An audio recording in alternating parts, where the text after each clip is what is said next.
One of the most powerful things that we have access to is our sleep.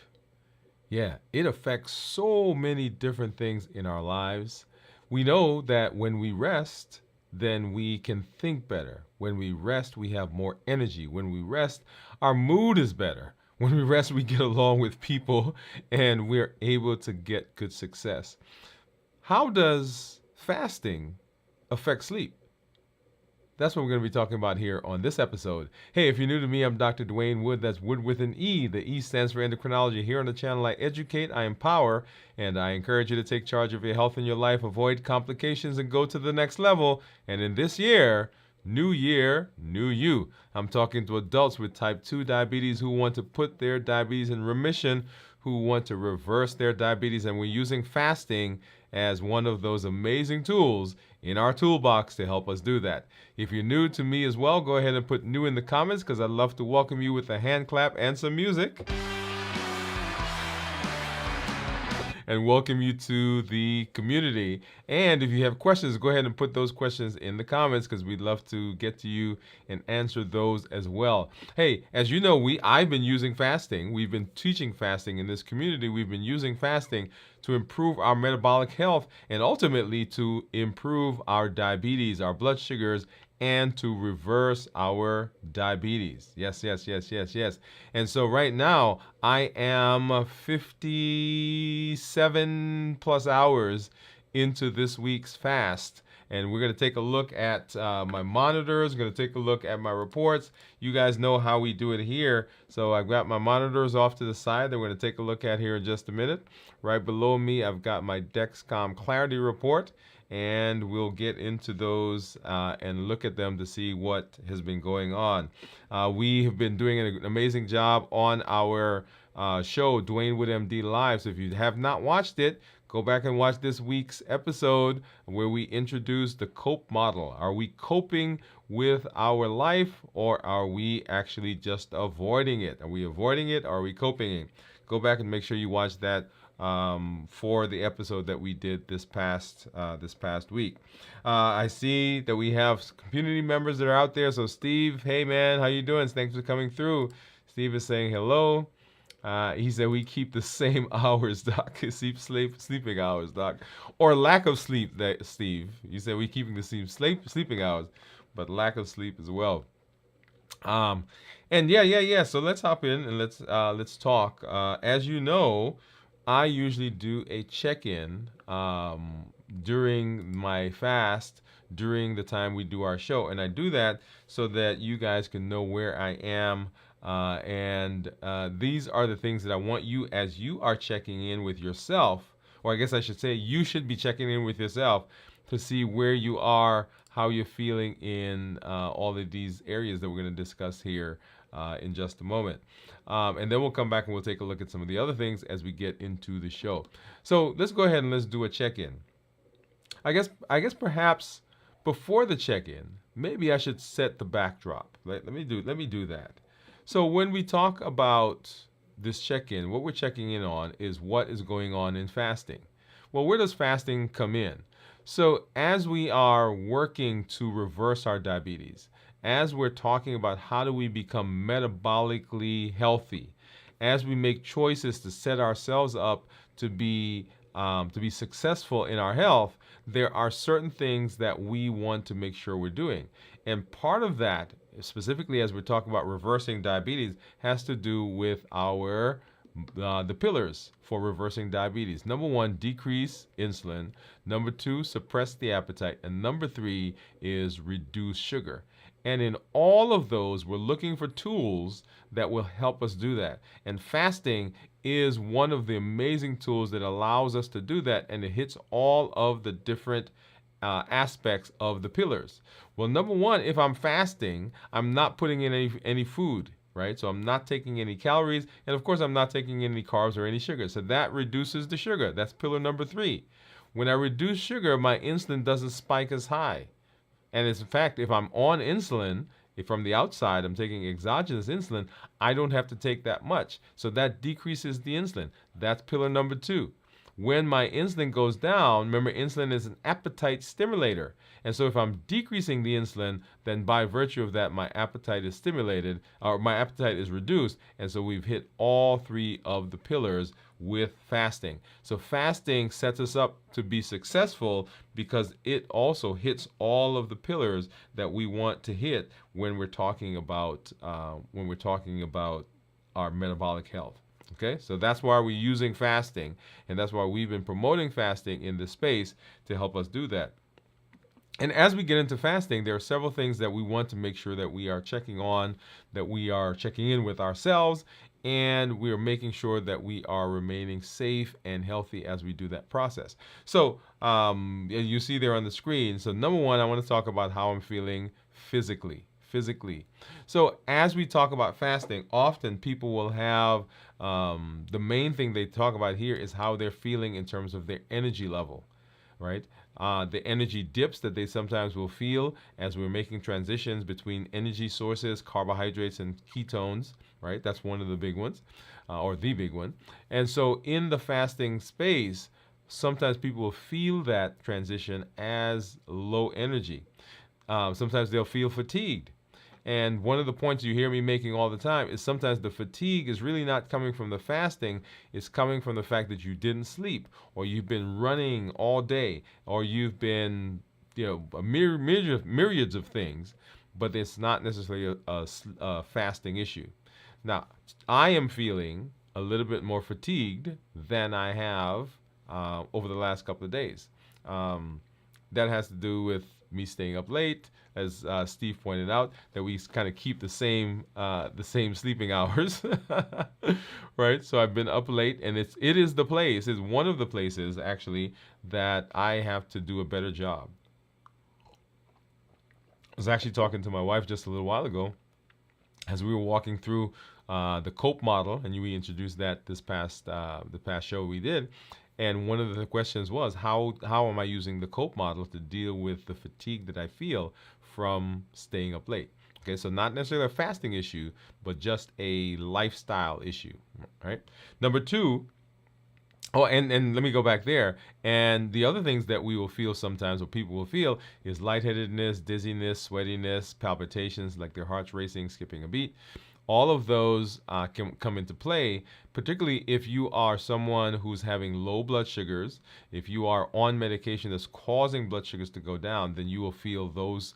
You can feel some of those symptoms if you are not careful and if you're not adjusting medication. So mentally, this is where sometimes we'll talk about whether we are in a fog, we're feeling dull, sluggish, feel like I'm in a bubble, right? Feel hazy in my thinking. And right now, I'm not feeling any of those. Pretty clear, I think, in terms of my thinking. Like I said, I am feeling a little tired, and so that can also impact my mentation. And so I need to get into bed and get some sleep because I got to get up early, and there's some things I got to do in the morning. And then emotionally excited because we are at the end of my patient seeing week. And I'm here with you, spending some time going through fasting. I am well into my fast for this week, and I'm feeling the energy that comes from that, the clarity, the mental focus. Once again, those same things that I have to do coming up into the weekend, they give some level of anxiety, but they also give me a big push. They give me a boost. They give me a dopamine rush, if you will. And so right now I'm feeling excited and feeling pretty energetic. Right? So that's how I'm feeling in terms of our check-in. Let's go ahead and let's hop over, and I want to take a look at my monitors. And you'll see there right now my my Freestyle Libre says that my blood sugar is 60. And that dropped below 70, which is the bottom of that green graph that you see at the bottom there. Right around maybe 330-ish, 315, 330, and then it's remained below 70 for the remainder of the evening. If I look at my Dexcom Clarity or Dexcom G7, you'll see that right now I'm at 80, and if I run my finger over those numbers, you'll see that we've been 80, 70s, So low to mid 80s into the 70s, and then of course earlier in the day we were 90s. A couple of times we got up to 100, 110, 102, 104, and then for the rest of the day, basically we've been hanging out in the 90s, 80s, and then sometimes in the 70s. So that's where I am in terms of those monitors. Let's hop over and let's take a look at what my my finger sticks are going to show, right? So this is a Keto Mojo. This is my Contour. And let's go ahead and take a look to see what those are. If you're out there, if you're fasting, go ahead and put for me how long you've been fasting. If you're coming out of a fast, how long did you fast? If you're going into a fast, how long you are planning to fast. So if you're in a fast right now, how long have you been fasting? If you're coming out of a fast, how long did you fast? And then if you're going into a fast, how long are you planning to fast? And so my Keto Mojo and my Contour, and we're going to start with the blood sugar for the Keto Mojo. So let's go ahead and open that up. Now what I'm going to do is I'm actually going to open up the ketone strip as well, and just leave that off to the side. And you guys, if you've been watching, you know why I'm doing that, because the last couple of times I've had to do a second finger stick, and I don't want to do that.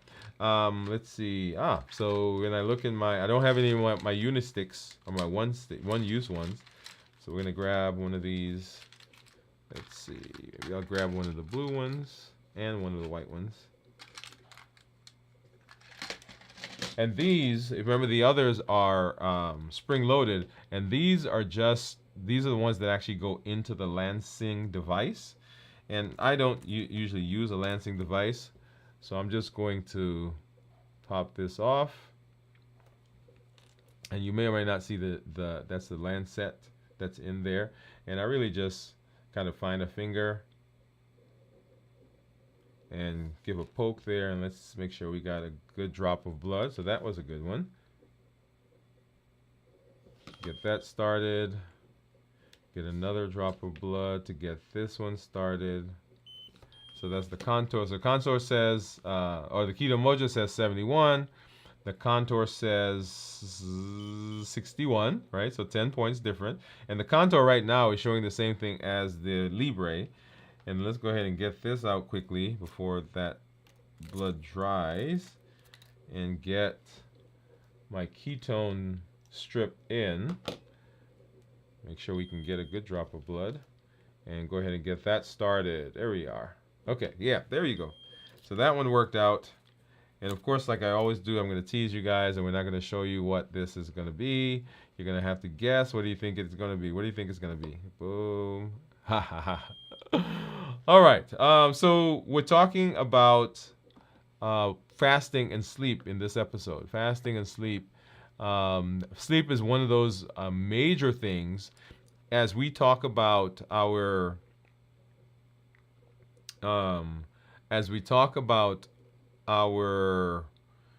health care, as we talk about our personal care, as we talk about being kind to ourselves, as we talk about we had the damn sad or damn sick, diet, activity, medication, sleep, stress, anxiety, depression, or sleep and cortisol, inflammation, all those things. In there is sleep. And so we want to know, how will sleep affect our, or how does fasting affect our sleep? And how does it affect our circadian rhythm, which we'll talk about in a minute. So first thing we want to talk about is circadian rhythm. What is a circadian rhythm? And so circadian rhythm is the body's natural internal process that regulates our sleep-wake cycle. Now, there's some other cycles that are in there that go based on the circadian rhythm, but the circadian rhythm is really the basis, the thing that sets up how all the other cycles will work, right? It's repeated typically every 24 hours, roughly. And so we've done a show before about talking about circadian rhythm and as it relates to the types of fasting. And so fasting has a direct impact on the rhythm. Remember, the circadian rhythm regulates the sleep-wake cycle, And then fasting can affect the circadian rhythm, ultimately then affecting our sleep patterns. Right? So fasting affects circadian rhythm, which is the regulation of our sleep wake cycle by the body every 24 hours. And because we're affecting the circadian rhythm, that in turn can influence our sleeping pattern. So notice the trail, okay? And so when we talk about fasting, how can we best use fasting in the process of sleep and circadian rhythm, right? So fasting and circadian rhythm, the alignment. So fasting can improve sleep when timed with naturally occurring cycles in the body. So, and we'll talk more about what that means. So when we can align our fasting method with how the body normally works in the circadian rhythm, then we get better sleep quality. We improve our sleep quality. So eating late into the evening disrupts melatonin. So melatonin is one of those hormones that responds to light and dark, so that when it gets dark, when sun is going down and it's getting darker, then the melatonin goes up, and melatonin has a direct influence on your ability to fall asleep. So the higher the melatonin, the more likely you are to sleep. Now you can buy melatonin. Okay, you can. My mouth is dry.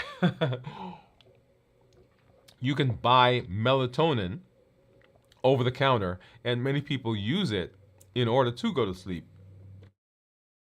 But it is a natural hormone that the body makes. And so when we eat late, it disrupts melatonin and impairs the body's ability to rest.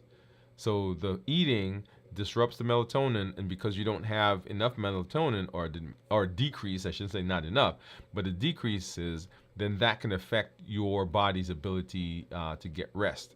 So fasting will, because if you're fasting, you're not eating late in the evening, right? You're not eating late in the time when you're about to go to sleep, and so that does not disrupt the melatonin, and so you get better results. Okay, awesome. Now often we snack at night. So I've talked to people today, and they say, "Hey, I've been snacking," and the question is, why are we snacking? That's a whole nother conversation. But just making sure that you understand that if you're eating late at night, then you're disrupting some of the hormones that can affect or assist with your sleeping. So why? So what are the benefits? What are the benefits of fasting for sleep? The benefits of fasting for sleep. Well, when we're fasting for sleep, fasting enhances growth hormone. Growth hormone is one of those hormones that gets released during the fasting process. It it promotes cellular repair, and it decreases inflammation, and those processes can help to improve your sleep quality. You get reduced oxidative stress from fasting, which results in better overall health. And when we are healthier, then we tend to have better sleep. Okay? So the benefits of fasting is that it promotes cellular repair, it improves inflammation, it improves oxidative stress, and those in turn will cause improved sleep. Okay, all right, and then what are some of the challenges of fasting on sleep? What are the challenges that we will see? Well, hunger or low blood sugars during fasting can make it difficult to fall asleep or stay asleep. Because if you're hungry, right, and you're laying there in the bed, it's like, I'm hungry. Okay, I want to eat. Then guess what? You don't have good sleep. You don't have good quality sleep because you're not falling asleep. And then if you are sleeping, and have you ever woken up hungry particularly if you've had, like, if you've been really, really, really, really tired and you lay down and you fall asleep and you kind of sleep through eating and you wake up and you're like, man, I'm hungry, right? So that can happen as well. So not just that it's difficult to fall asleep, but also it's difficult to stay asleep if you're hungry. And some people experience heightened energy or alertness that can disturb nighttime rest. So fasting itself can give you boost of energy because you now have more stable energy sources, right? Ketones. And because you have stable energy sources, your energy level is higher. And when the energy level is higher, you're more alert. When you're more alert, that can disrupt your sleep pattern and make it difficult for you to fall asleep and also difficult for you to stay asleep. Right? So aligning fasting with circadian rhythm. So time restricted eating, which is a fasting method, and we've done a show where we talked about this and talked about time restricted eating. We talked about several others. So time restricted eating that ends early in the day can help regulate your sleep wake cycle. So basically what you're doing in time restricted eating is you're trying to time the fasting window with times when you are sleeping so that you're resting and fasting at the same time, and you're eating during the time when the body is awake. So if you do it the opposite, where you're eating when the body should be sleeping, resting, and you are resting when the body should be sleeping, that throws the circadian rhythm off, and that can have ramifications for what goes on in terms of sleeping, right? So when we want to avoid eating 3 to 4 hours before bedtime to enhance melatonin production and give us restful sleep. Remember, melatonin responds to light and dark, but it can be disrupted by food, by us eating. And so if we say, hey, I'm not going to eat later than 3 to 4 hours before bedtime, now I've give myself all that time for that food to digest, and my melatonin level, right, the production of melatonin goes up, and so I have better sleep. Right, so 3 to 4 hours, 3 to 4 hours. And then there are some hormonal effects that we will see during sleep. Well, when we're fasting, our insulin level goes down. We just talked about that, right? So remember the pillars? So decrease insulin, suppress appetite, reduce sugar. So if we're fasting, then by virtue of fasting, we're not putting any food in, we're not putting any food in, we're not putting any carbs in, we're not putting any carbs in. If the blood sugars aren't spiking, then the blood sugar goes down, and so the insulin has to go down as well. So that can have effects on sleep. Cortisol. Remember, our fasting is initially a stress on the body. So during the stressful times, your cortisol level can go up. And when the cortisol level goes up, then that makes you feel anxious and you can have disturbed sleep. And then, of course, we talked about melatonin levels fluctuate during fasting, particularly as you're coming out of an eating window. If you've not timed that well and you bring that eating window right up to the time when you're going to try to go to sleep, then melatonin is not produced effectively, and then your sleep is disturbed because you don't have that melatonin, right?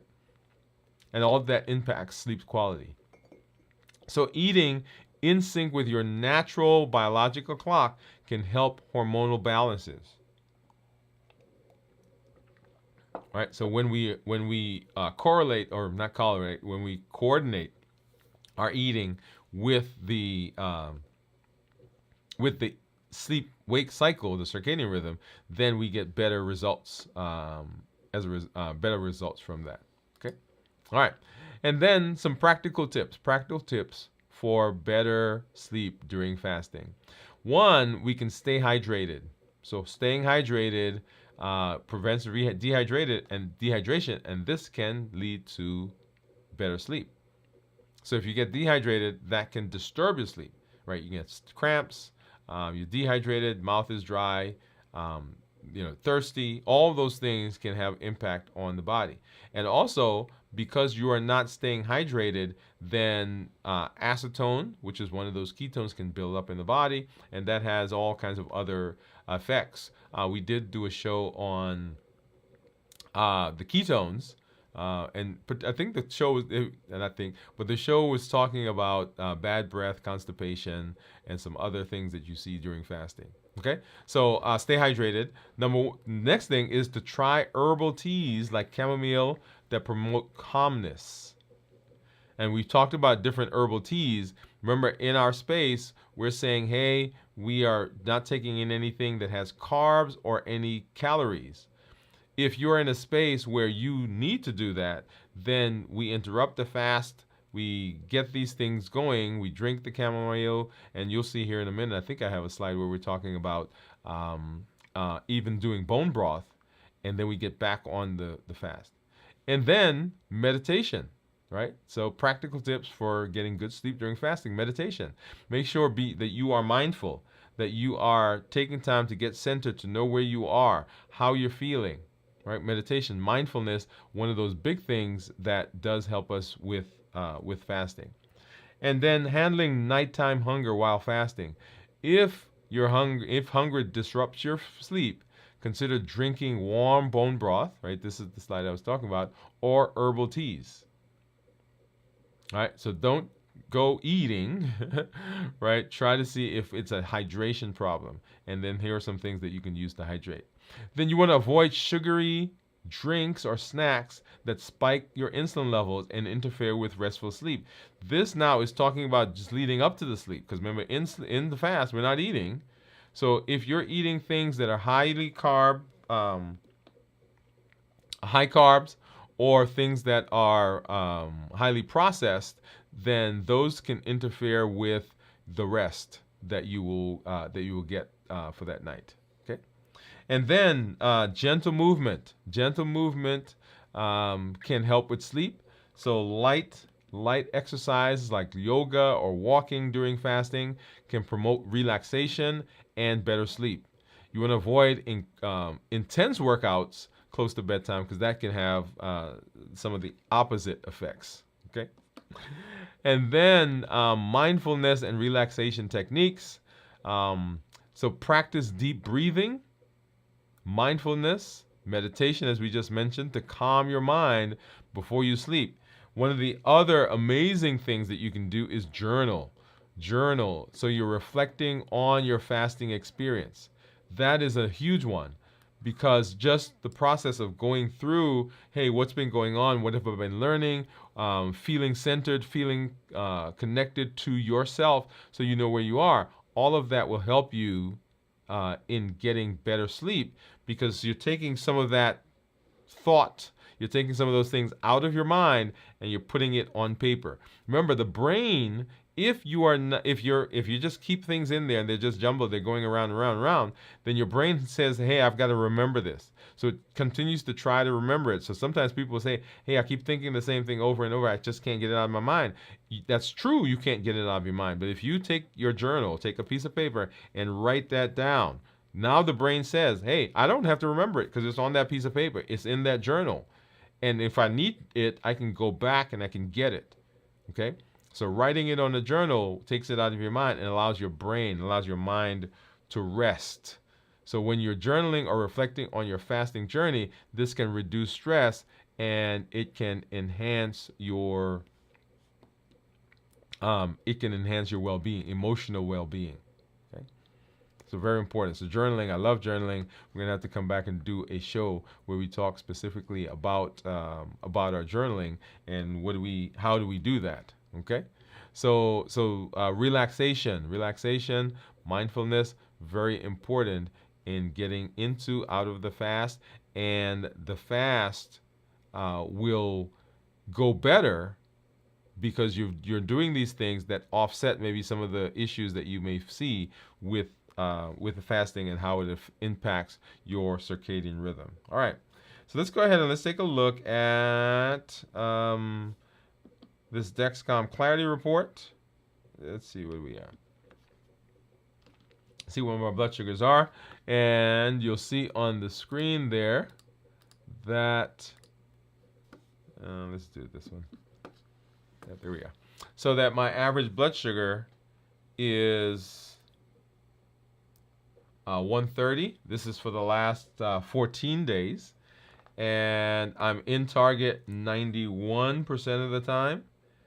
Target being between 70 and 180, and my glucose management indicator is 6.4. So that says that if I got an A1C, it would approximate 6.4. So that is a surrogate, right? That's an estimate of what my A1C would be.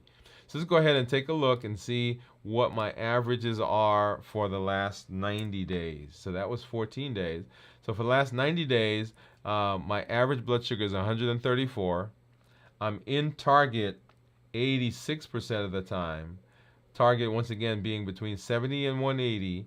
And then my glucose management indicator is 6.5. So just a little higher than it was at 14 days. If I take a look at my blood sugars over the course of the time that I've been fasting,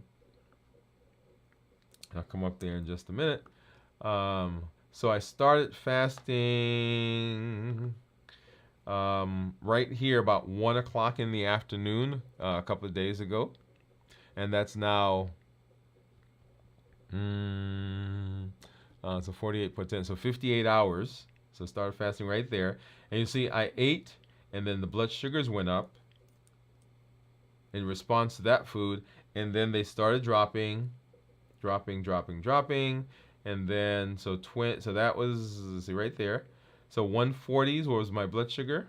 24 hours later, 130s. That's 24 hours. And then 48 hours was this afternoon at 1 o'clock. So 102. And so here we are out 10 hours past that. And blood sugars are 70s, actually 78 right now. So we'll see what that is as we get further into the fast. And that should either is going to stabilize blood sugars right where it is, or it actually may go down further. Okay. So people will say to me, hey, why aren't your blood sugars actually lower than that if you haven't eaten now for, what did I say, 58 hours? Well, remember that your body is now, and my body is now converting fat into ketones. So it's breaking down fat, which is where the weight loss comes. It's breaking down fat and it's converting that into ketones. Well, in order to break it down, we get what are called triglycerides as part of that process. Triglycerides has free fatty acids and glycerol. And glycerol can be turned into sugar. So my body is still able to make sugar from the fat cells that I have. So that's the reason I asked the question, I think in one of our groups, do we actually have to eat sugar? Do we actually have to eat carbs? And the answer really is no. Let me say that again. Right? The question is, do we really have to eat sugar or eat carbs? And the answer is no. Because even if you don't eat carbs, even if you don't eat sugar, the body has stored fat. And in order to convert it into, in order to break it down, when it's breaking it down to convert it to ketones, a part of what you get is a glycerol, and glycerol itself can be turned into sugar. Now, ultimately, if you've been fasting for weeks and weeks and weeks and months and so forth, then your fat stores are going away. And if the fat stores go away to the point where you do not have the ability to convert, then it becomes an issue. And even then, the body then starts breaking down protein, right, to convert those proteins into a usable form. So notice what's going on, right? So we're getting rid of the glycogen that's in the liver. When that's done, the body goes to the fat stores, breaking down the fat stores, using that for energy, converting the ketones and converting it to the glycerol part to sugar. And then after that is done, when it can't break any more down, then it turns to protein for energy. Okay? And so people say to me, why is my blood sugar not lower? And it's not lower because my body has the ability to keep it up. And even if it goes lower right now, I'm not that worried because my body is now using ketones. It's kind of like that hybrid car. When the gas runs out, you don't worry if your battery is charged. And I have some charging right here. Okay. All right. So let's hop over, and so that is my clarity report. Dexcon clarity report, and we'll take a look again and see what that is as we move further into the fast when we do our check-in on tomorrow. And just want to say hello really quickly to one of our. Well, let me back up and let's see what Steve is saying. So Steve said, he says 6 hours into a 24-hour fast. Yay! I love that. Steve said he's into a 24-hour fast. Glad that you're there, Steve. Yep. Boom. You get a hand clap for that. And then Jennifer, hey Jennifer, what's up? What's going on? I missed you. She said, howdy all. Just left my other GLP channel and voila, here you are. Just finished a 50-hour fast. Jennifer, Jennifer, Jennifer. Boom, boom, boom. Hand clap, hand clap. There we go. And Steve is saying, that is great, Jennifer. Yes, yes, it is. And so, Jennifer, what? So you were fasting for 50 hours. What did you break your fast with? Can you share that with us? And she was saying, I haven't fasted in a while. She was busy canning. What are you canning? What are you canning? I told you need to send us a picture. What are you canning? And tell us, what did you break your fast with? I'm still working. I'm still refining my fast breaking process. Last week, and we'll talk more about that. But last week I used bone broth, which was actually delicious, by the way. I had gotten away from that, but it was amazing. So what did you break your fast with after 50 hours, Jennifer? Okay, all right. So let's see. And one of our community members actually, and I was reading it, and I didn't know whether I was reading it incorrectly or they had made a typo. They said they were in the process of starting next week, I think, a 14-day fast. Right? If you're out there, don't want to jump on that right now. I was going to answer that in another forum. But they were starting a 14-day fast. And my thought there is making sure that you are connected with a healthcare provider, that you're not doing this in isolation by yourself, that you are in community, right? Community is so important. But 50 hours, yay, Jennifer, I love that. I love that. All right, so let's go ahead. What do you think my ketones are going to be, right? What do you think my ketones are going to be? Let's take a look. And you see right there, my Libre says that my blood sugars are 60 right now. And my Dexcom says 77 is where I'm sitting right now. And so remember, my meters, I think, said 61. And actually, I don't remember what this is. We'll see in a minute when I take a look at what my ketones are. And let's go back and see. I think Jennifer is answering our question. She says green beans, apples, applesauce, apple pie filling. So that's the canning. To break my fast, I started with cheese, then pulled roast out of the crock pot. Okay, I love that. Okay, so so low carb, protein.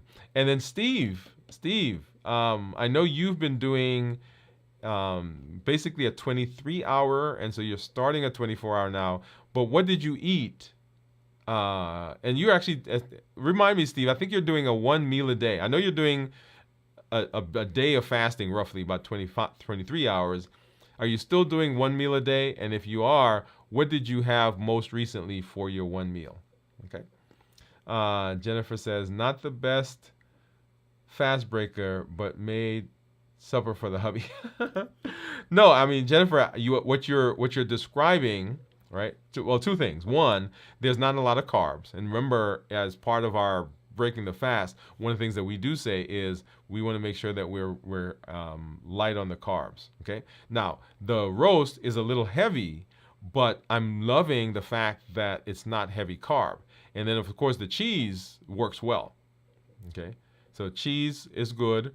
The roast doesn't have any carbs, and that's great. And it will keep you satiated, right? So you're not putting a lot of spiking in blood sugars and hence spiking in insulin. So let me be honest. Sometimes I'll break my fast with um, chicken. I'll break my fast with a piece of meat, with a piece of steak. And I did a show. How long ago was that now? Anyway, one of the Friday check-ins that we did, Jennifer, I did a show where I actually had brisket, right? So I went down to the local barbecue place and I got some brisket, and that's what I broke the fast with. So I'm excited about what you're doing, the breaking that you did. All right, so let's go ahead and let's take a look at my ketones.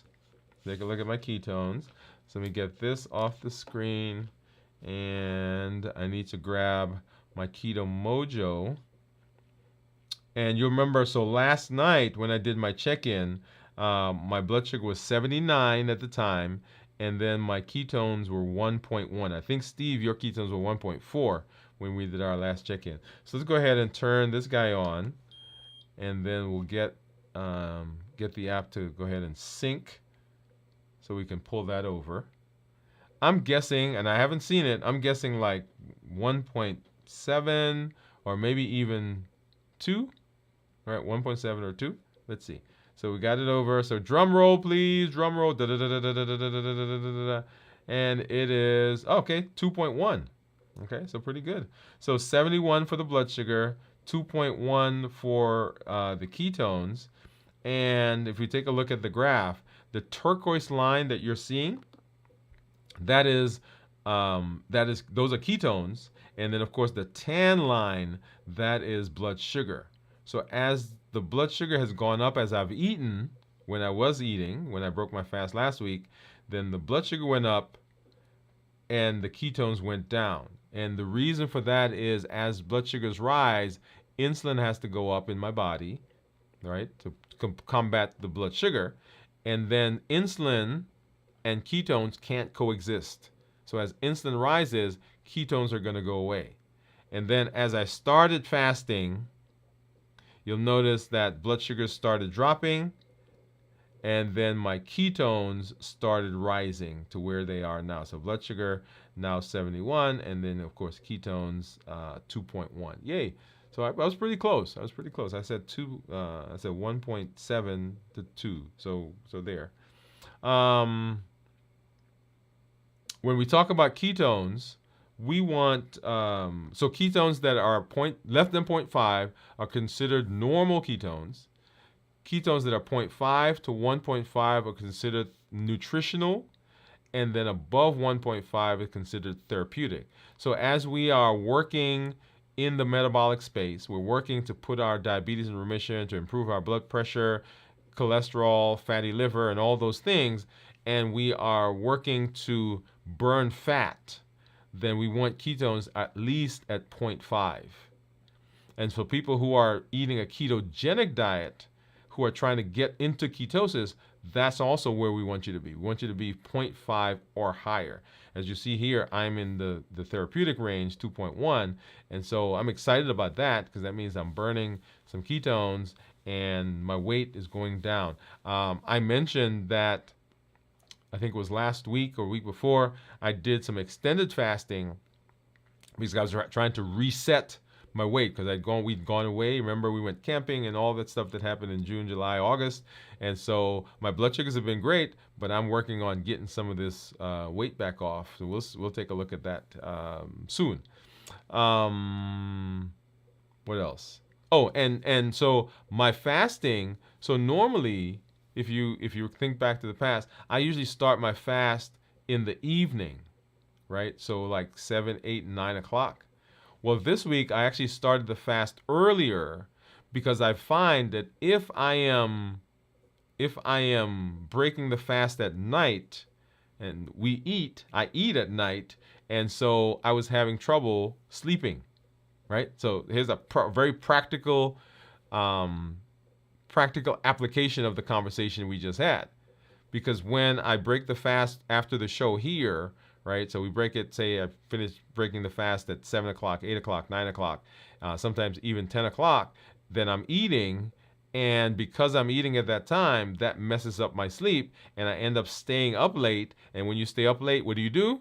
You eat more, right? See that cascade that goes there? And so I end up doing the fast earlier this week, and that I think is going to help me. I'm still going to go beyond the hopefully. Well, my plan is to go beyond the 72 hours, but not as late into the evening as I have been in terms of breaking the fast. Okay, so we'll see how that works. And this is what I love about fasting. And I've always said to you, so fasting is a tool.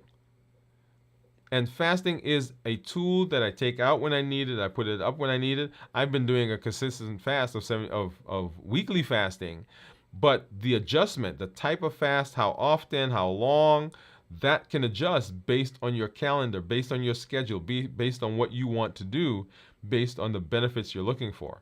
If you've not done so yet, go back and look at our show where we broke fasting down and talked about different fasts for different disease processes. And we also did one where we talked about the fast depending on the type of fast, right? Alternate day fasting, 1 meal a day fasting, intermittent fasting, extended fasting, a 5 and 2 fasting, all those different things. Make sure you go back and you take a look at some of those. All right, so let's see. Let's go back to our chat and let's see. So Steve said, we do 1 meal a day. Okay, that's what OMAD is the term for those of you who are out there. So that's what Steve is doing. He said, I had 4 eggs scrambled in Amish butter, half a pound of ground beef, creme brulee, right, sugar-free. My ketones are 2.2 and glucose is 103. Let me put that back up because I think it dropped off before I finished reading.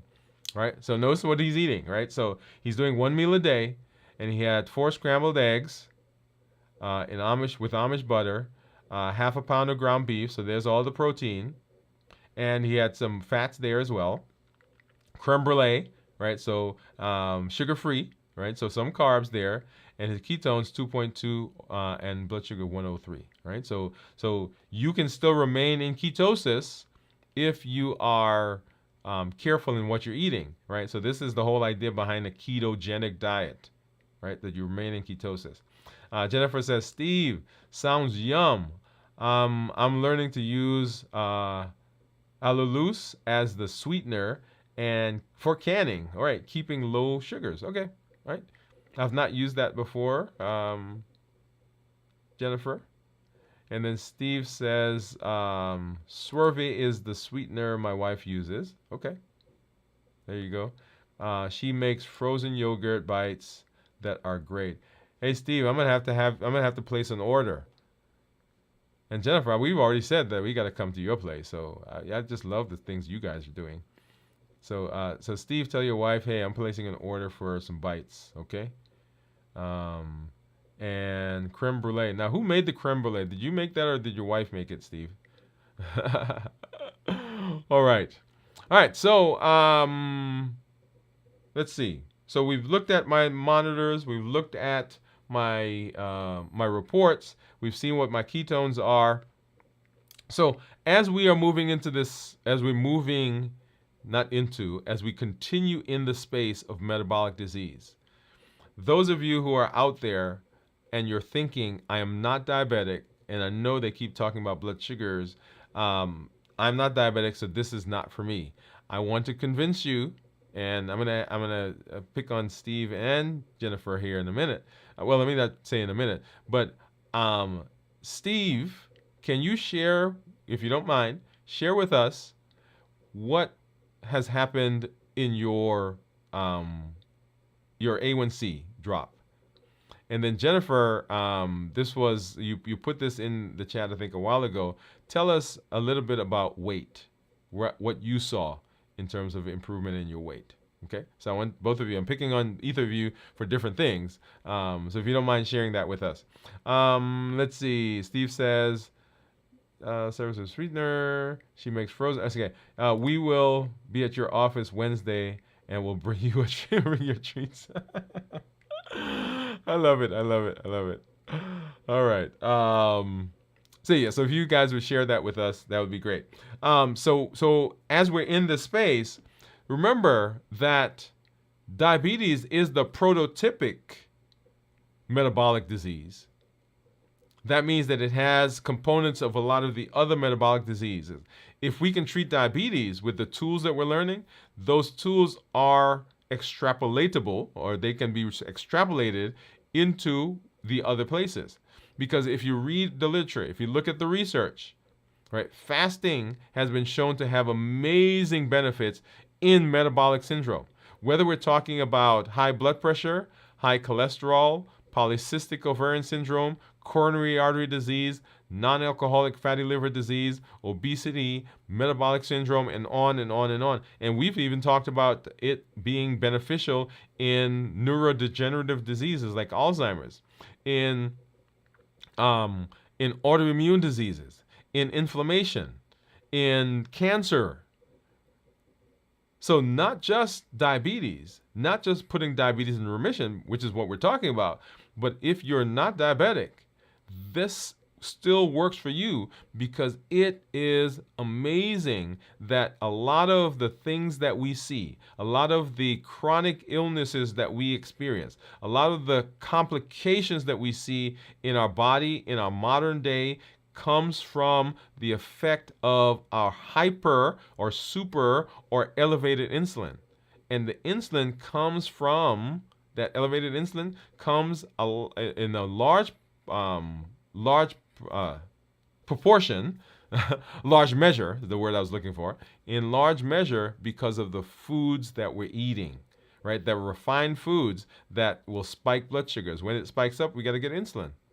And insulin, the downstream problem for insulin is what we're seeing in terms of chronic illnesses, chronic diseases, and the complication. So just because you're not diabetic doesn't mean that this is not for you. In fact, if you're not diabetic, I encourage you to still pay attention and still use this, because it is hugely beneficial for you as well. Okay? And remember, wherever you are, whatever you're doing, remember you have unlimited potential. You can make the changes that are required to improve your health. At your fingertips, you have the ability to make changes. Whatever's happened in the past, that is the past. You can right now make changes that set you up for success in the future. And we do that with the Triple E formula for success. We educate, we empower, and we encourage. We educate with the shows, with the blogs, with the podcast. We empower with the tools that we learn, right? The tools that we're learning here on how to fast, how to be emotionally intelligent, how to be mindful in our eating, how to construct a particular meal, a proper meal, what we're calling the prototypic meal, right? How to evaluate your medication. What should you be on? What should you think about coming off?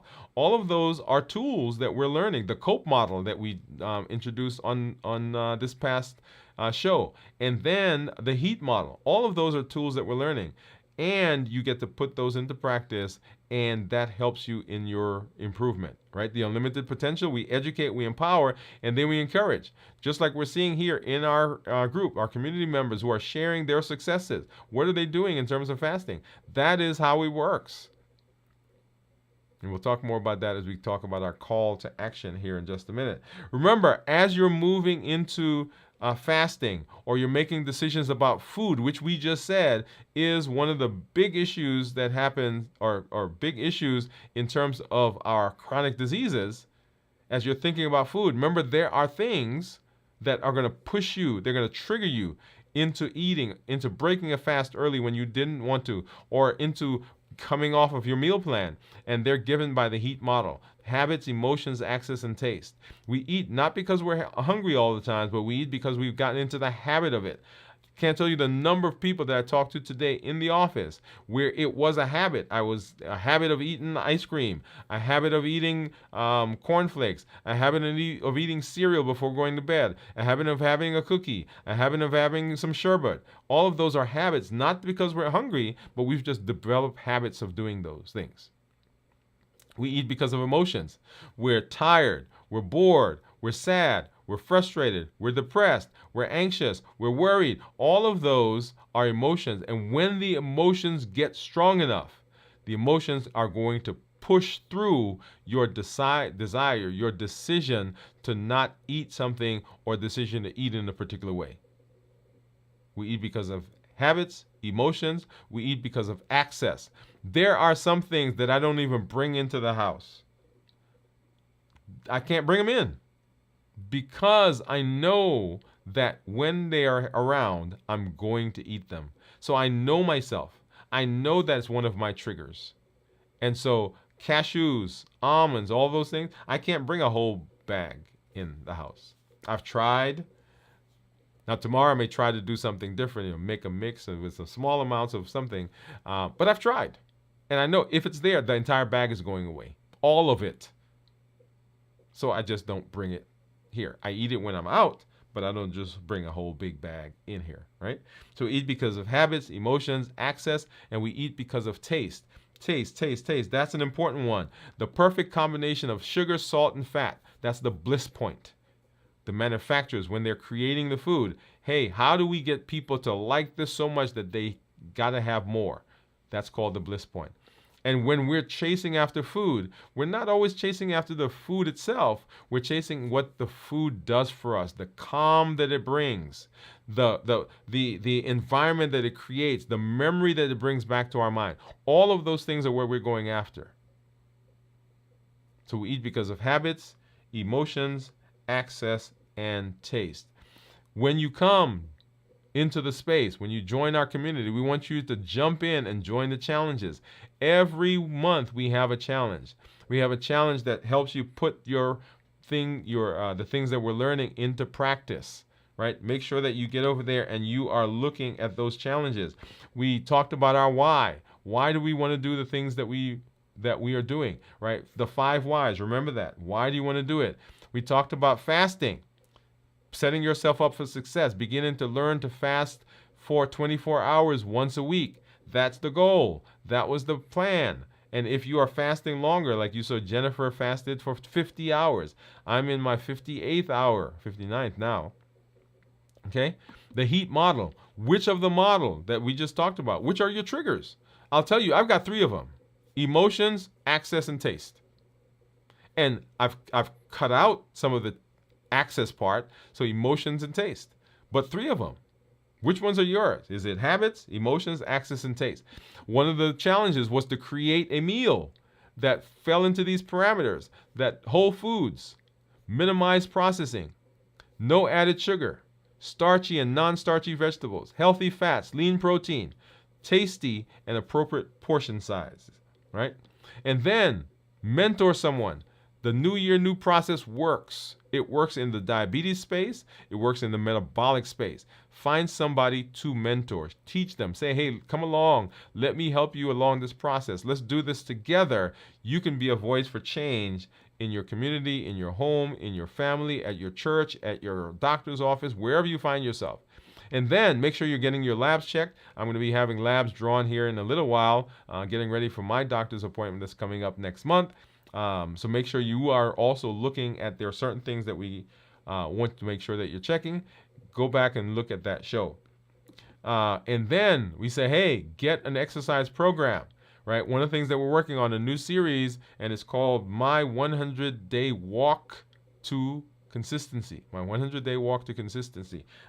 Keep an eye out for that, all right? That's going to be an amazing it's going to be an amazing process. But are you adding, or have you added something to your regimen, some exercise, some activity that will help you burn calories and also help you stay fit and limber and increase the laxity, not laxity, but the lubrication, if you will. Okay, and then find a week, and it was a week that we did, where you're not having any added sugar, no added sugar to the food, right? Now, this is not saying you can't get something that has sugar in it, right? Because fruits have sugar, natural sugars. Juices have sugar, natural sugars, but no added sugar. Look at the package. And then, what is your non-negotiable? What's your non-negotiable? What is something that you say, hey, I am not going to do this, or I'm not going to do this particular thing. I'm going to do this. One of my non-negotiables is for this 100 days. Okay, I'm walking. Okay, 100 days of walking. Make sure that you are thinking through, and then I want you for 1 week to say, okay, this is my non-negotiable, right? So I'm not eating this thing, or I'm not eating that thing. I'm going to exercise. I'm going to wake up in the morning, whatever it is. Right? So when you come, join the challenges. Don't just let them be things that happen that you put on the back burner, but get in there and be a part of this. When you show up, tell your story, just like you see people are doing in the chat. Tell your story. If you're having successes, let us know so that we know that it can be done, that we can do it. If you're having some challenges, having some places where you're not having success, come along. Let us know so that we can come around you, we can support you, and let you know that you are not alone. And then we know we're not alone. And then invite somebody to the space.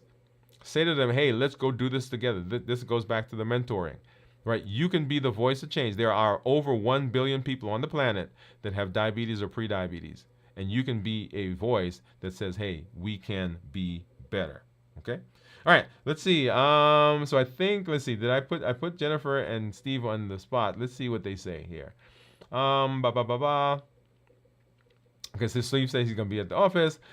Steve said, I just so happened to receive my A1C today. It was, I was hoping for 5.4, but it's 5.8. Steve, my man.